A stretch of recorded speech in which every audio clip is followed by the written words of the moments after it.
delivered and a paradigm shift. Now I've gotten. I'm tired of being humble. I'm tired of letting people think they got a chance.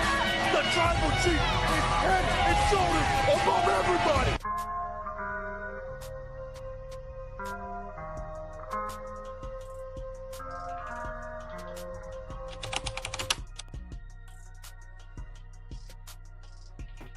Hey, guys, we're here at the locker room.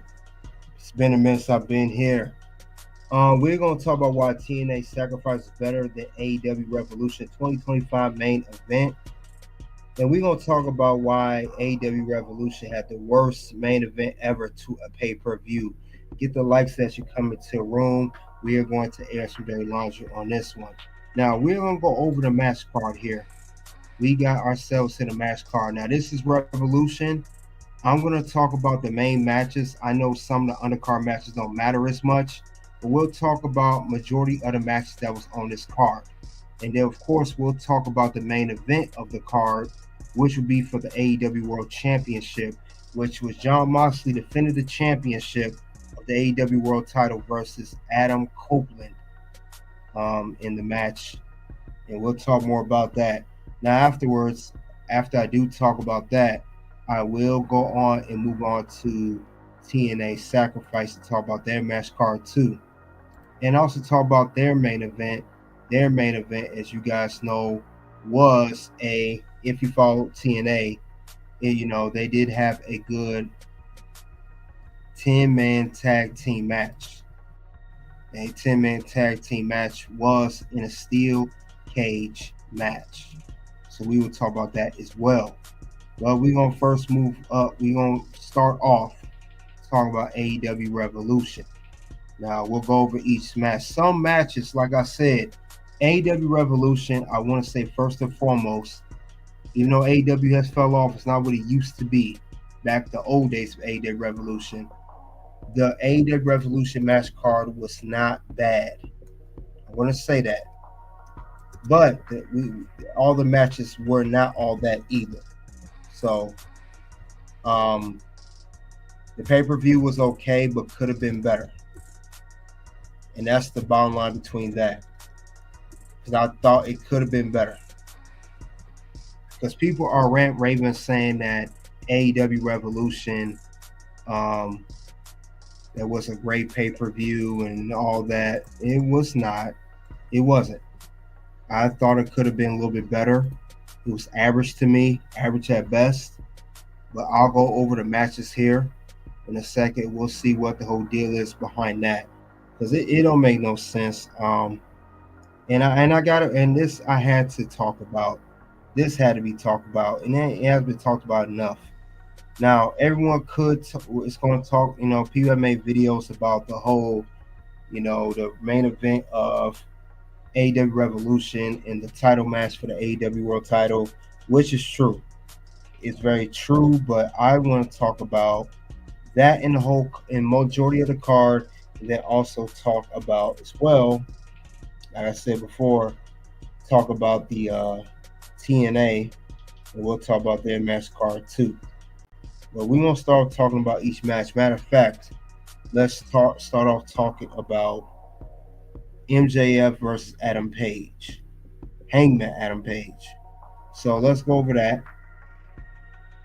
Now, this was actually the opener to to AEW.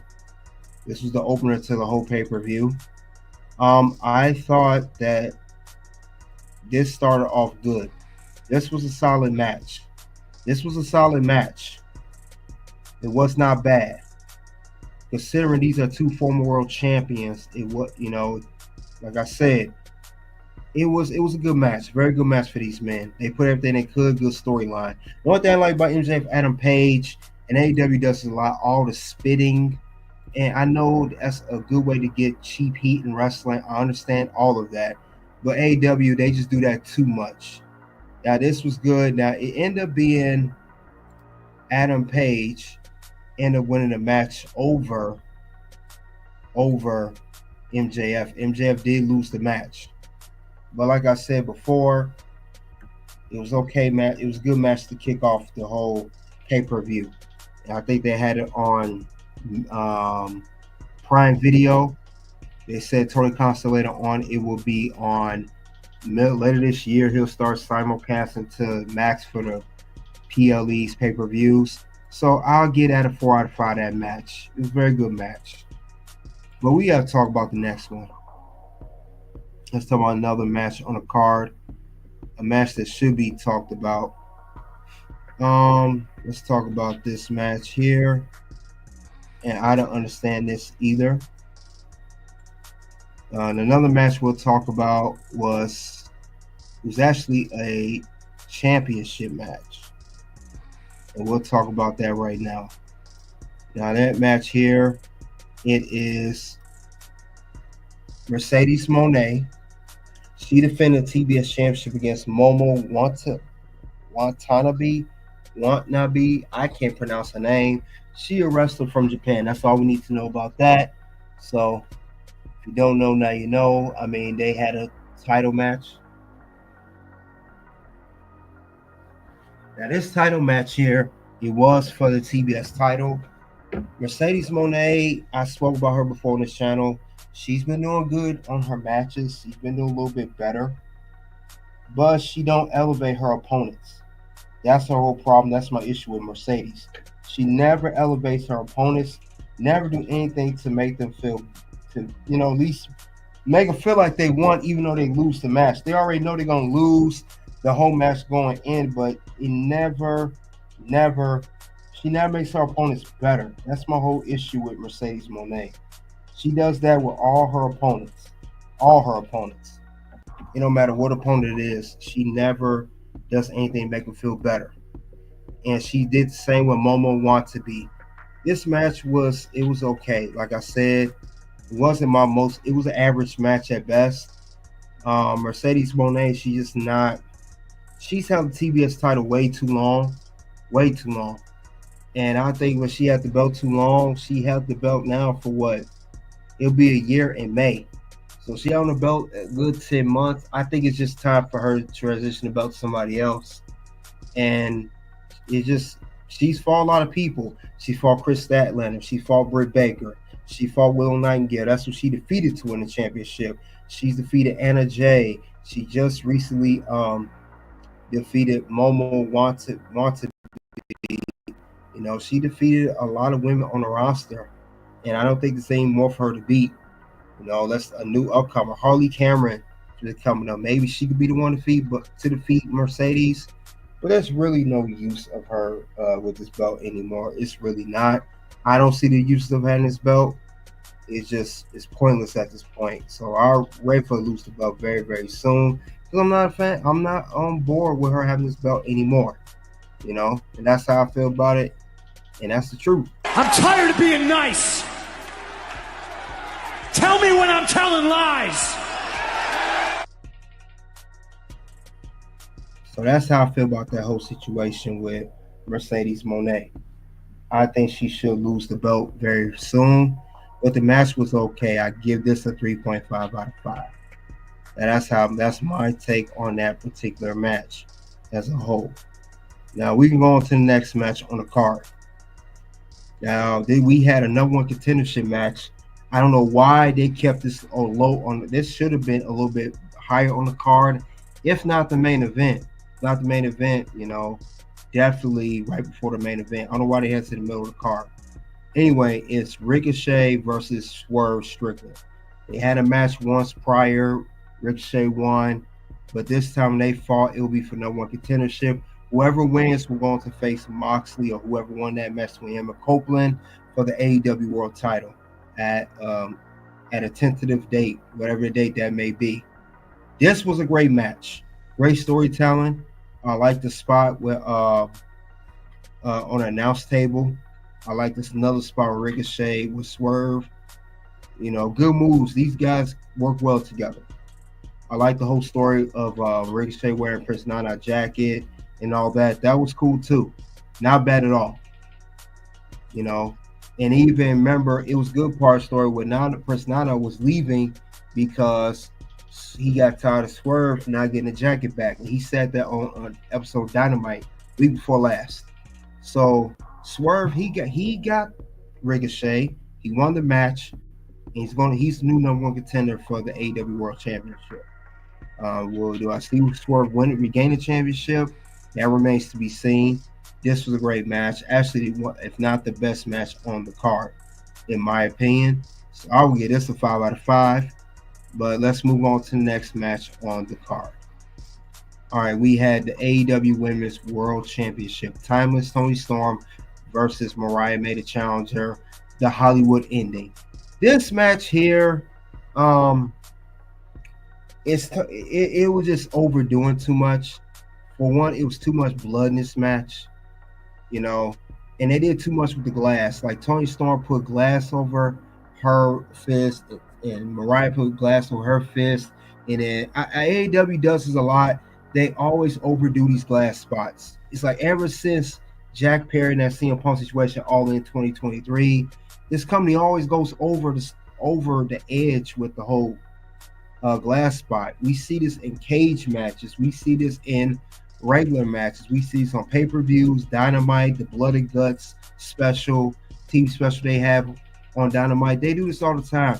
They do the same story. Toni Storm gets a bag of glass and she poured it exactly in the middle of the ring. The same thing we saw with Kenny Omega versus Jon Moxley on episode Dynamite. I think it was Winter is Coming, whatever episode that was. Same thing, and they always do the same spot. Someone does a power bomb or it's a reverse move, and the person trying to do it, they end up going to the whole glass. It was ridiculous, and then Toni bleeding. Every time Toni is around Mariah, she got to bleed, and I'm tired of that. And then finally, it was a false count anywhere match. They didn't state that, at first, but they did later on. And then later on, we see that who made kickouts? Toni hit the Storm Zero kickout. Mariah May hit the Mayday kickout. And finally, Toni Storm got the Storm Zero on the announce table outside the ring by the entrance. By the entrance where people, where the wrestlers come out, right by the curtain. They call it Gorilla, but I think they call it the Dusty in AEW. By the Gorilla position, right before we go to Gorilla, had it right there, and she got it on the table and she laid over her 1, 2, 3, and that was it. And then, hugging and kiss. I couldn't wait for this match to end. They said this match was good. It was overrated. This match was not good at all. And this is one match definitely that puts him on the list. What's gonna happen? No. Words? No. You just made the list. This match was not that good. I thought it was a very overrated match. I was not into this match as much. It started, if they didn't have all that blood and all the overdoing the glass spot, I thought it would have been a lot better. So I was not a big fan of this match. But I will say I'm glad this feud is finally over between Toni Storm and Mariah May. They had a great storyline. Kicked it off, Toni Storm played her original character, and then she reversed back to timeless Toni Storm. She had to do that in order to beat Mariah, which she did at the Grand Slam Australia last month, February 15th, same night as NXT Vengeance Day.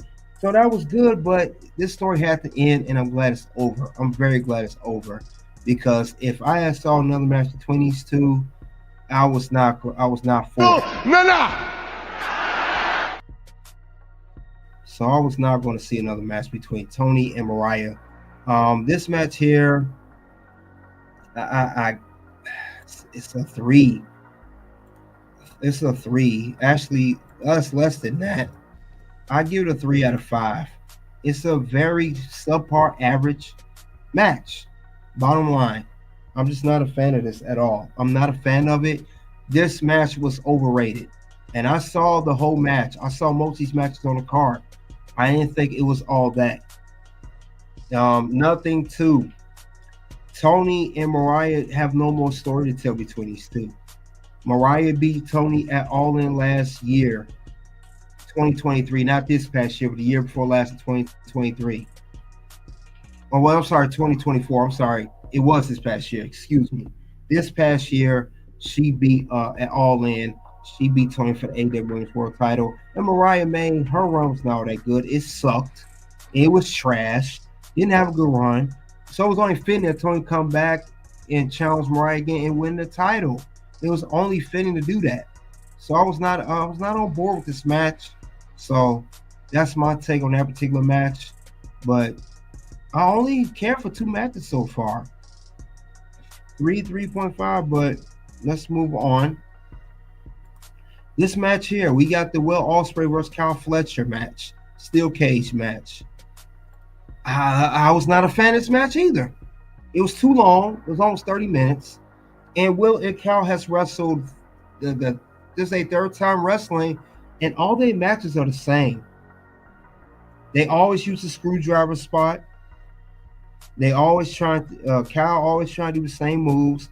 Well, Ospreay, they have these counter and counter and counter. How many times you guys gonna counter each other's move? Seriously. So I was not a fan of that at all. Not a fan. I mean, come on. I mean, I saw this match on. I wanted to whoop both of them if I was there because it was that bad. It just was not doing anything for either or. So I was definitely not a fan of that at all, to say least. I thought it could have been better, so I don't know. I'm just was not big on this match. Everyone was raving about this match. The only thing good was, I guess Will Ospreay did that one spot. He did that one spot. That's the spot they're talking about, but that didn't make the whole match. And then Kyle Fletcher, he on his knees saying, F you, F you. Come on. I mean, they just trying too hard. He had Don Callis on commentary. Trying too hard. Like, why is Don Callis on commentary doing pay-per-view? What kind of manager are you? You do that during a weekly show, so this was definitely on the list too. No. Words? No, you just made the list. I was not a fan of this match. Overrated. Salute, CeeLo. Salute to you, man. Thanks for coming out. But yeah, this was overrated. This was an overrated match. And I know. Also, Will Ospreay mentioned that on the next episode, the episode of Dynamite after this pay-per-view, that he said his wife told him don't do no crazy spot in the cage, and he said he was feeling it, he was into the crowd, he did it anyway. Said he had 15 missed calls from his wife, all that, and it wasn't even funny. I mean, you did all that for that. I mean, I wish you didn't do the spot. It was totally not worth it. So I was definitely not a fan of that. And no yeet.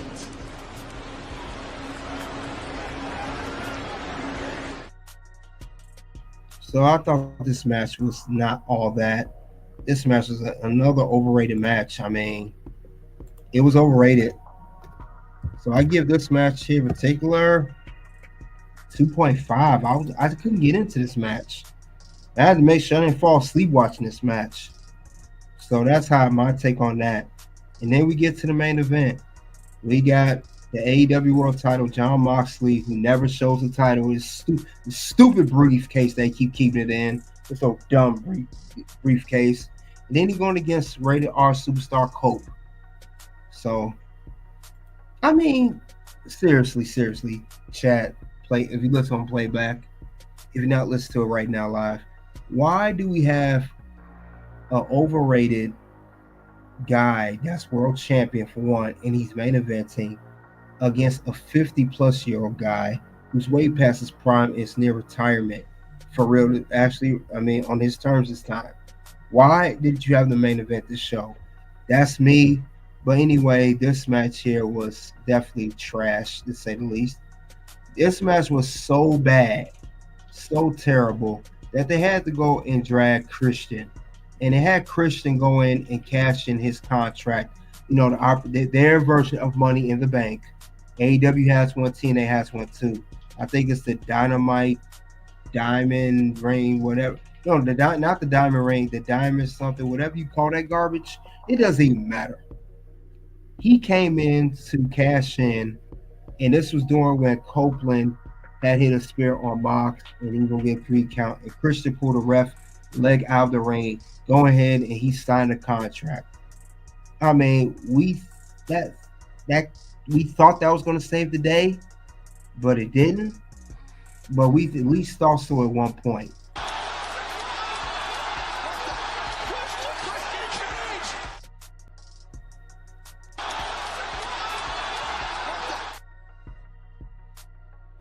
So we had Christian do that.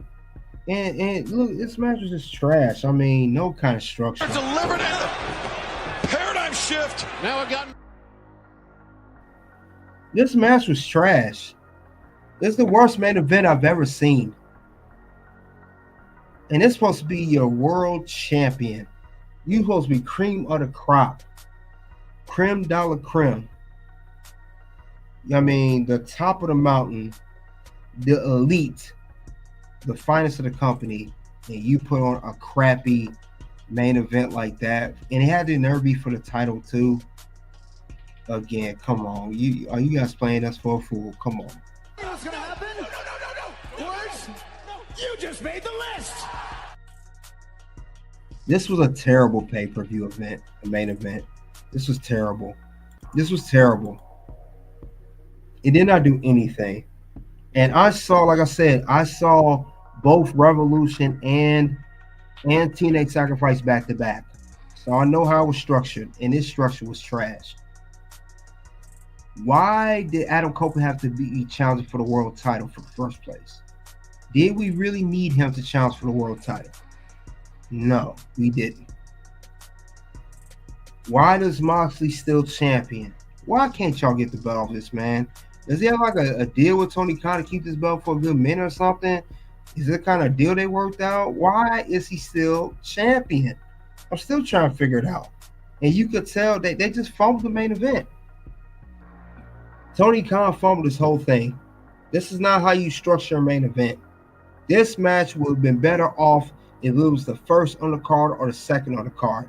That number one contendership match between Swerve and Ricochet could have main evented this whole pay-per-view. Even MJF and Adam Page could have main evented the pay-per-view, considering the fact they're both former world champions. Anything was better than this trash. Anything was better than that. I don't get it. And then it got so bad, you had to call audible by have Christian Cage come in to cash in his title shot for the world title. And that didn't even save it. And then you had Christian lose too. He failed to cash in and he lost. This man lost. And not only did he lose, he was the one that tapped out to Moxley. Why couldn't Copeland tap out? How did Christian Cage, who's fresh, this is near the end. This man was not even in the match no more than 5-6 minutes. He's fresh. He's coming in. He elects to, he elects to have his contract cashed in for the world title, and he signs it. He gets in there. He does a spear on Copeland, and he kicks out. And then Moxley come out of nowhere, puts that submission hold on him, and then he passes out. How do you pass out? You just got in the match. How do you pass out that fast? It's like it was an audible. I'm telling you, they called it audible. Now, I heard they wanted to get the contract off Christian. They want to hurry get it over with, but that's BS. That's not how you do it. This was trash. This was straight garbage. That's not how you do things. I mean, what are you guys thinking? But that's not how you do it, though. Yeah, it was the worst main event I've ever seen. And the fact you can't get the belt off Moxley, it just baffles me. Because he is not helping your pay-per-view rate buys. It's actually dropping.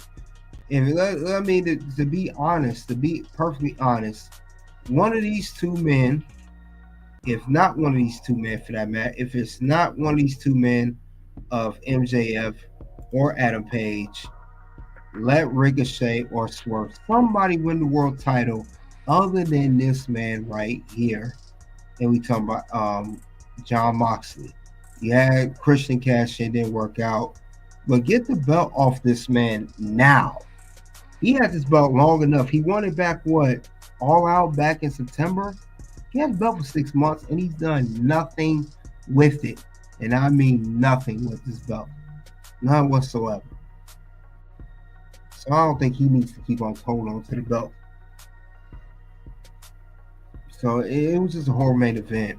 I had to make sure I was awake and I was alert, watch this match, because I knew going in that I was going to be in for a doozy. Literally, not figuratively. I was going to doze off possibly. But this main event was terrible. This is not how you do a main event at all. This is not how you structure it. I mean, what are you thinking about putting this kind of match up? So, I mean, what was the purpose that give Christian that contract in the first place if he's gonna have the man fail to cash in? I know you want to get rid of it, but it'd been better. I'm saying right now, if Christian had cashed this in and actually successfully won the match and the AEW title and been the champion, that would have made this whole pay-per-view main event that much better. I mean, that's undisputed right there. And that is undisputed. So I thought that Christian should have won that match. And then if he was to lose, at least don't have him tap out or, be pinned. Should have been Copeland. Is it that bad that Copeland don't want to lose, that he didn't tap out? Is that his gateway to get a rematch? Well, I want a rematch. You Christian can't. I can see it right now. Dynamite, the next Dynamite comes on. The next Dynamite, one of these Dynamites come on, or Collision, whatever episode it is. If he has said already, he's going to say, I want a rematch. You did not beat me to retain this title. I didn't pin or submit. Christian Cage did, and Christian Cage interrupted. Like, you ain't the Money in the Bank king. You kicked it off. This whole contract thing is behind you, Copeland. You kicked this whole thing off. You're going to use some type of gateway to get another championship match. Mark my words. That's what he's doing if he hasn't done it already. So I noticed, but this is, well, it was no purpose to him winning it in the first place if Chris was just going to lose it. I don't see what was the whole purpose of it, because AEW just don't know how to book. They still don't know how to book. You've been in business for 6 years and you still don't know how to book a proper pay-per-view. You don't know how to book. There's no way around it. You just don't know how to book the pay. You don't know how to book anything. This was terrible booking. I mean, this is something a 4 or 5-year-old will book. Tony Khan, you've been doing, like I say, you've been doing AEW 6 years. What have you learned? You never learned anything. Not the right way. But that was the match card. Now, we had here, all these matches here. And the matches were what? Copeland and Moxley. Mariah versus Toni. Takesha, Kenny Omega. I'm not watching that either. I didn't even bother to watch that match. I don't like Takesha.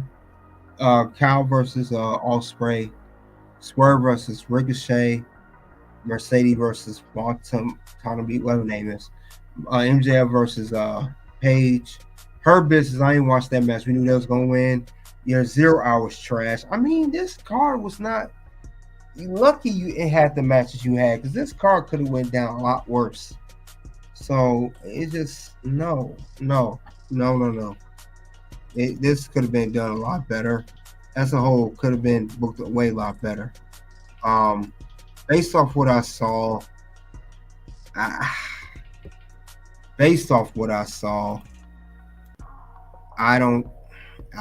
give a very average review, 3 out of 5. Out of 6 matches I've seen, I give it an average. It was average, but could have been better. Considering the fact that AEW been in business, you're the second biggest promotion in the whole world. But, we're going to switch gears. Now, we're going to talk about TNA Sacrifice.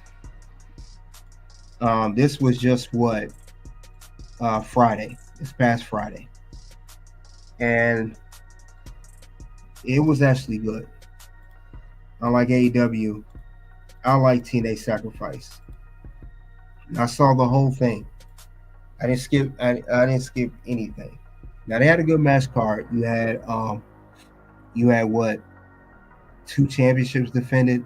You had the X Division Championship defended. You had the TNA Knockouts Women's Championship defended. You had a one-on-one of Mustafa Ali versus Mike Santana. You had Tessa Blanchard versus Li Yang Yi. You also had a 6-man tag of Rascals and Ace Austin versus Wesley and Tyson DuPont. Then you had Mace Warner versus Sammy Callahan. It was better than I could say better, way better than it's stupid than AEW. Now we'll go over a couple matches first. Let's go over a couple actually. Let's see what's going on. We'll go over the first match here. I'm only gonna mention 3. Mike Santana versus Mustafa Ali. This was a solid match. Mike Santana had the crowd behind him. It was in El Paso, Texas. I know AEW Revolution was in California. A lot of good stops. Mustafa Ali has some good moments. A lot of good offense from Mike Santana. Long story short, Mustafa Ali cheated. He had all his people interfere. Tasha Steelz and the other guys interfere. And Mustafa Ali was holding on to the ropes while pinning Mike Santana. And that's what caused him to gain victory pinfall. Good. Solid match. I like this match a lot. I thought it was very solid. I get that 4 out of 5. Very good match.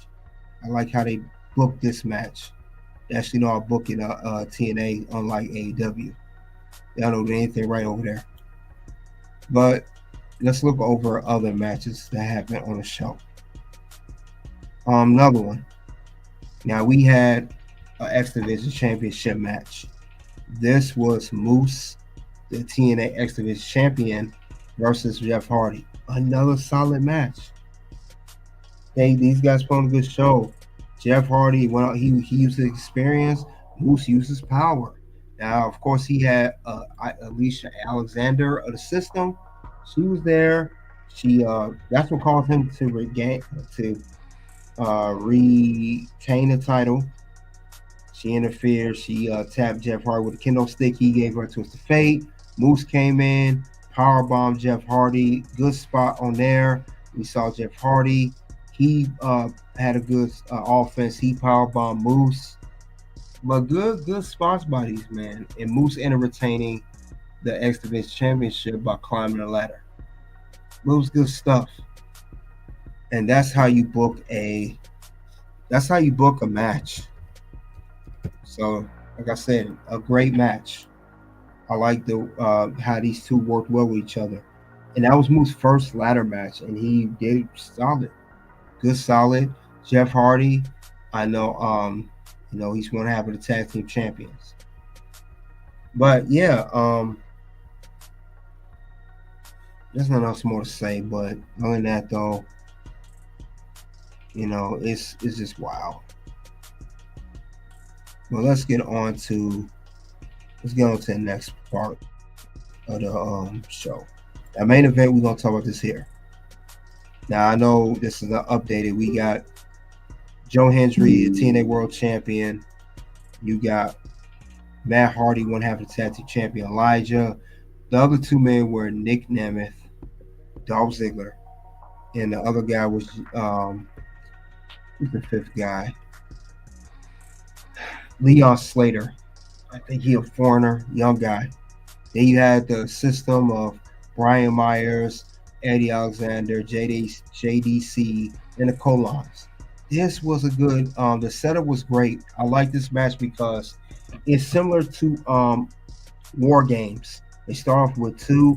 The match do not officially start until all the competitors in the match begin, and these guys definitely went out. Long story short, Matt Hardy has good spots. The Leon Austin, the young kid I mentioned, he had a good spot. Good climb off top of the cage. Matt Hardy, he won a match for his team. His team won. The next thing you know, Nick Nemeth, everybody was hugging and everything. The next thing you know, right at the end, we saw Ryan Nemeth, Nick Nemeth's brother, lock the cage. We like, why is he locking the cage? And the match is over. Come to find out, Nick Nemeth turned heel. What the hell?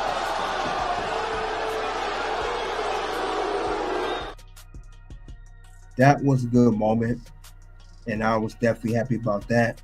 Now I was on board with this. This is how you do a main event. This main event was solid. That's how you do it. I like how they everything went on. This is how you do a main event. You book it just like that. Yeet.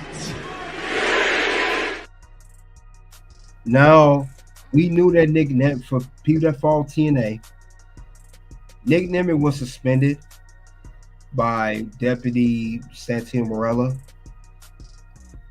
And he came back. He had just lost the TNA World title to Joe Hendry at, what was that at? Was it Genesis, I believe? Genesis just lost the belt. And we knew that he was frustrated with losing. And it was a matter of time that Nick Nemeth was going to turn heel. Matter of time. He was going to turn. He was going to flip. We knew that was going to go down like that at some point. And he did. And I could see him enter a feud with Joe Hendry, challenging for the TNA World title over and over. I don't see him winning, but it'll be a good challenge to say the least. And I will say that Elijah, keep an eye on him. He will eventually challenge Joe Hendry for the title. But before we get to all that, expect Nick Nemeth if he's going to have a rivalry with Matt Hardy. And look at his face. This is good storytelling. This is him being frustrated, being suspended, losing the title, and that's the turn, quick turn. That's how you do a main event. AEW, take notes. That's how you book a main event. Now that 10-man tag of all the men in the match, this was way better, and I mean way better, than this crap of a main event. Way better. I thought this was it was structured. You know, now Joe Hendry, the TNA World Champion, was in this match. He did not defend his championship at this particular event. So I think he had just defended his belt a couple times on TNA Impact that come on Thursdays. But this is how you do it, though. You don't have to do all this quick hot shot booking. You don't have to do all this crazy repetitive stuff. Just book and put the belts on the right people. You see how TNA got the world title on the right guy that's over Joe Hendry. Why do you have AEW? Let's get back to you. Why? Just why? Why do you have your world title on a guy that is not over with the company, a full heel? When are you going to put the belt on a hot babyface again? And I'm not telling no Copeland, you don't give it to him either, but that's AEW's problem. You have the belts on the wrong people. No one is happy for Moxley having his belt. Babyface or heel doesn't even matter. They're not happy about it. He needs to lose the belt. I mean, it's just not working. It's not working at all, to say the least. And this is how you book that belt. That the AEW World title should went to Orange Cassidy a while back, or let Bryan Danielson hold on a little bit longer. I mean, something had to change. You know, and I know Bryan Danielson's retirement and all that. That's the angle. If not him, Orange Cassidy, MJF, even Adam Page. And I don't even like Adam Page. People know I don't like Adam Page. Well, he's another overrated dude, but it's better than Moxley. Anything is better than having a belt on Moxley. Anything's better than that. And that is undisputed. So I'm not a fan of this man hold on to the belt. He's not over. He's not a hot heel. Anything. It's just not a good situation. So I really hope that they really hope they reconsider getting his belt off him and just take time to think it over. Something. But this is not a main event. Not at all. This is a more of a main event. And they went for no title. No TNA World titles online. No tag team titles online. Just two 10-men going at it. So Jon Moxley is an overrated champion. He's overrated. Moxley's overrated champion. Even when he was in WWE, he's an overrated champion. Jon Moxley is mid-card at best. He's not a main eventer. He doesn't know how. Main event puts butts in seats. He don't do that. Babyface or heel, I don't care what his character is. But that's not how you book a. That's not how you book a. Man, that's not how you book it all. Like I said, you got the wrong guy there with you. You got a guy, Adam Copeland, who wants to steal all the glory. He has to be involved in everything. And Adam Copeland, I've been watching him since his second return to WWE. The man does not put over nobody in good fashion. If he does, he doesn't lose. Like he didn't lose against Jon Moxley. Christian lost. He does not put over people like he should. He doesn't. He could have took the L by being pinned or submitted. Why'd that have to be Christian? If you look back at his WWE run, the only person he lost to was Roman. Seth, he beat Seth Rollins. He beat Finn Balor. He beat Sheamus in his final match. He beat a lot of people. And Adam Copeland wins 90% of his matches. Like, why? You say you're here to help. And then he has to nerve say he's here to help our younger talent. But how are you helping? You're hurting more than anything else. You're not helping anything. I'm tired of being nice. Tell me when I'm telling lies. And I respect everything Adam Copeland's done in his career. The original Money in the Bank winner, multiple time world champion, especially starting his career as a tag team specialist alongside Christian. I give him his due. Edge and Christian, ENC, all of that. I'm saying at this point in his career, he's about to retire in the next couple of years. I think he said he has 2 years left. He needs to really put over young talent. I mean, they beat you, they pin you, or tap you out. Not no controversy, not no interference to make yourself still look strong. That's the way giving back, and I don't see Adam Copeland doing that. Adam Copeland, you're coming off as a selfish dude who think he's owed everything. So at least that's how I see it. But this is a horrible pay-per-view, PLE. Now I know their next pay-per-view is Double or Nothing. I think that's in May. I hope they rebound, do better than this. But without some of these matches I mentioned, AEW would have been fine and won for that. They'd have been doing just fine. But we only time will tell what else is going to happen next with the whole AEW as far as their pay-per-views goes.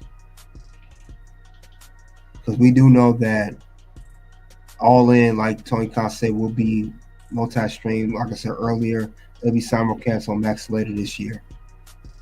Because this mess is not worth no $50. I can tell you that. It's not even worth $25. These are overrated, mediocre pay-per-views they keep putting out. It ain't worth the money. But this is how you do it with when it comes to TNA. This is how you do it. Not like this at all. They had a very good match card. Very good match card they set up. And it's set up great. Now we talk Marsha Slamovich versus Cora Jade. Cora lost, but she still looked strong in that. Then you got the Sami Callihan and Mace Warner. Now that match was crazy. That kicked off the whole TNA sacrifice. They was using staple guns. They was I know Sami Callihan used a poster to use the ends to rip it in his skin. It was just wild. Tessa Blanchard, Lei Ling. That was okay match. The card was better. And what's sad is TNA is a independent promotion. Maybe the third biggest promotion after TNA, after AEW and WWE. They put out better show than AEW, and AEW is supposed to be the second biggest company in the world. So that says a lot about AEW. Overrated. TNA just don't have the resources as far as purchasing big name stars. They don't have the name, the star power. AEW does have that, the bigger stars, more money, but TNA has quality over quantity. So they need to learn that. This is how you do it. I like these matches here. These are good matches, not junk. Like I said, then you got Steve Macklin versus Frankie Kazarian. There was some match on there that was all right, okay too, but the whole thing with Sacrifice is a story being told. They don't tell stories better than AEW. And then we had a heel turn, the main event. Something great happened in the main event. The good guy, the baby faces won, and then we had an unexpected heel turn from Nick Nemeth. Solid. Not no failed cash in like Christian and he loses and he only won the title. No, this is how you do it. Just like that. That's how you do it. And AEW does not know how to book like that. And they steady losing people at AEW. Every time I look up, everybody wants to, we hear it all the time now. It's like a recurring thing. Somebody always wants to leave AEW. Somebody always is disagree with the booking, or they sitting out, or they out with an injury, or they can't wait their contracts up, or Tony's adding more time to the contract due to injury, or whatever the case may be. It's always some nonsense with the talent with AEW, whether it's in the men's locker room or in the women's locker room. It's always some crap there. And I'm telling you right now, have you guys noticed with AEW, no big name stars have went to join that company? Now, I'm not talking about the little low names that nobody knows. I understand they had the recent acquisition of Megan Bain and Speedball Mike Bailey from TNA. Those are not huge names. Those are not blockbuster marquee names. Mercedes Moné is the last marquee name who signed with AEW over a year ago. She just made a year anniversary signing with AEW. Now she's the TBS champion. There's no one's run to AEW no more. Everybody knows to deal with that company. Everybody knows that if you're not one of Tony Khan's favorites, you're not going to be used. People know that they're going to be underutilized and people want to leave. Look, and I talk about the frustration of the women in the division. Camille, we talked about Deonna Purrazzo. Deonna Purrazzo lost the match on Dynamite a couple weeks ago, and she took a ball and went home. Storyline or not, I don't even care. It seems like it's more realistic to me because you guys don't even tell stories that well. You do this realistic thing, so miss me with the BS with it's a storyline. You guys don't even tell stories well. But you definitely don't know how to put on a book a match, especially for the main event. But no one's going to AEW anymore. No one's signed to that company. Now, when they first came on 2019, everybody was running over there.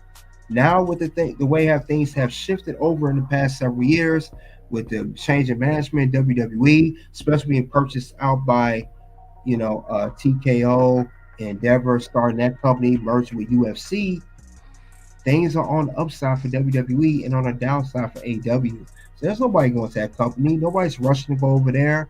Nobody wants, to do any business with AEW. Everybody's trying to get to WWE. If they can't get WWE, they'll go to TNA.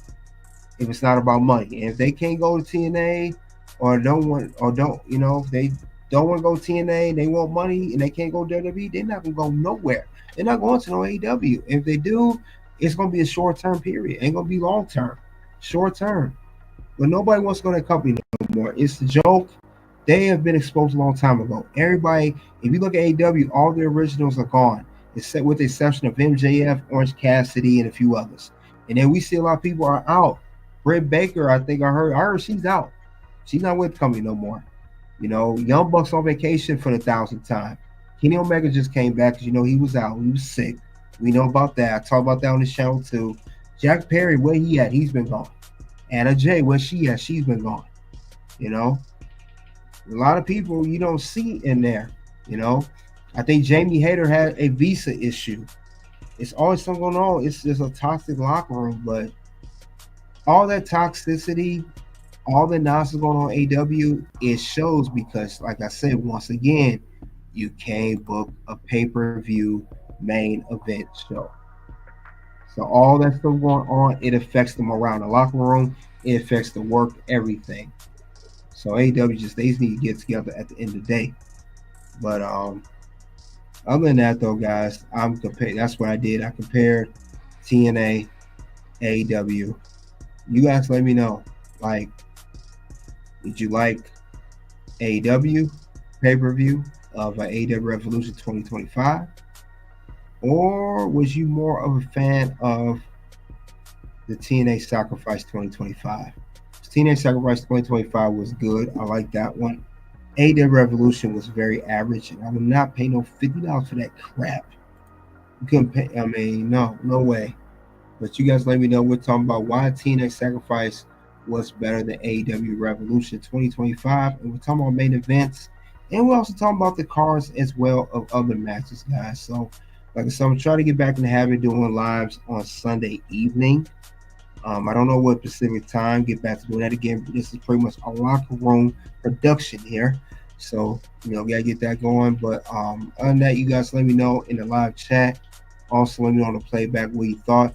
Which PLE or pay-per-view did you enjoy the best? Which main event you like the best? If you will follow both shows, or you only watch one, or you didn't watch neither. I'd like to hear that too. You guys put your comments below. Check out the content here at Toxic Ring Scandal. Always hear stuff going on in the locker room. Until then, guys, you already know what it is at this point. It is OUT. You Me and Chris Benoit basically all started together, pretty much. You started a little bit earlier. Yeah, for sure, yeah. But they pushed me to the moon, and they held you guys back. And we all started at the same time. We were wrestling each other. We were getting each other over, putting each other over. And I thought we were all going to kind of come up together. And it was like, you guys stayed behind. And it was like, what's going on? Well, I mean, we definitely had to work harder because you already said it, Kurt. You already know the answer is that you were a WWE guy.